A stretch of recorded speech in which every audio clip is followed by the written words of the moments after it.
You're listening to the New York Sports Show, the #1 all New York sports podcast.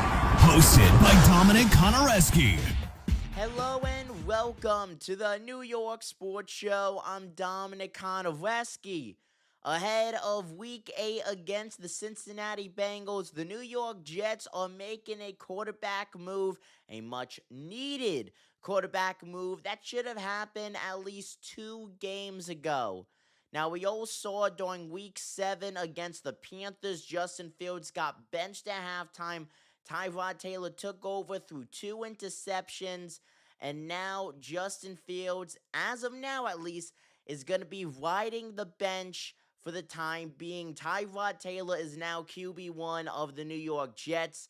Now, he did get the call to start in Week 3 against the Tampa Bay Buccaneers when Justin Fields was in concussion protocol. That obviously was a loss since the Jets are 0-7. New York, though, had the lead in the remaining 3 minutes. Defense could not hold on. They gave it away.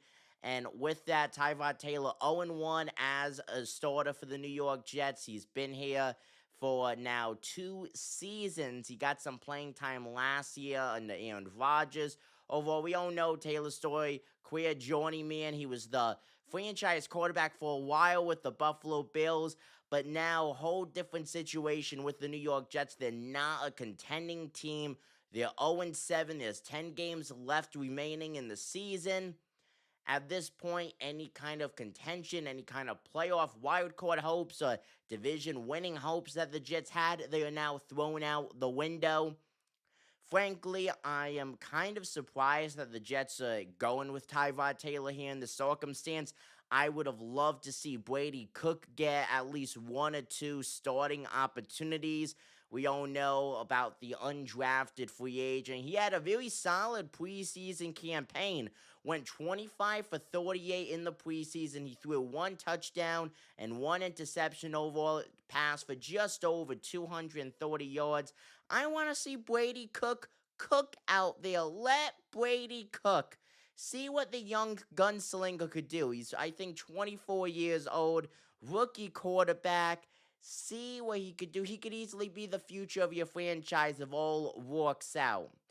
Now, obviously, Cook is not on the depth chart right now for the New York Jets. He was only made active during Week 3 when Fields was in the concussion protocol. Since then, he has spent time on the Jets practice squad, where he currently resides with now at the making of this video. Overall, obviously, I'm excited to see what Tyrod Taylor could do being a consistent starter for the Jets. But really, at this point, though, do you want the Jets to win a little bit of a handful of games?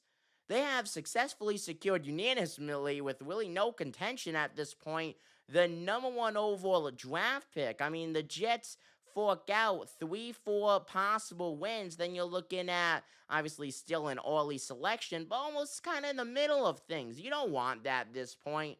And with the trade deadline looming, you don't want to see any big players traded, such as Sauce Gardner or a Garrett Wilson. Maybe Breece Hall I'll be okay with, but even so, this is a lost season, but it's not a season where you got to sell all the big names.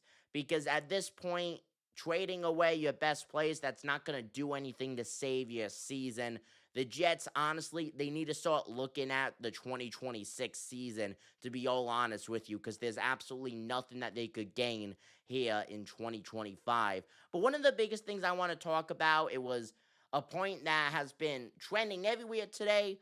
Woody Johnson basically disrespected Justin Fields. He essentially said that it's very hard for Aaron Glenn to form a winning team when you have a player of Justin Fields' rating on the field. And I really do feel like that's a crappy excuse, especially considering what Justin Fields did in Pittsburgh last season under Mike Tomlin. I believe he went 3-2, if I'm correct. I mean, Justin Fields is a winning quarterback. I mean, I feel like overall, he's really a glorified running back who just happens to throw the ball every now and then. I don't think Justin Fields is a legitimate, true solidified quarterback. But I mean, this is I believe at least a B plus B minus quarterback on the team. I mean, Everyone projected the Jets to make the playoffs under Justin Fields. So I feel like Woody Johnson basically saying that it's hard to win with a trash quarterback. I mean, that's absolutely uncalled for, especially when the guy's still on the team. You're trashing him.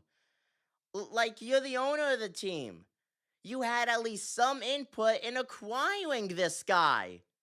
And you're trashing him now because you're 0-7 and things haven't gone out to plan? Where's the competence there in just staying with the decision you made? Where's the respect there?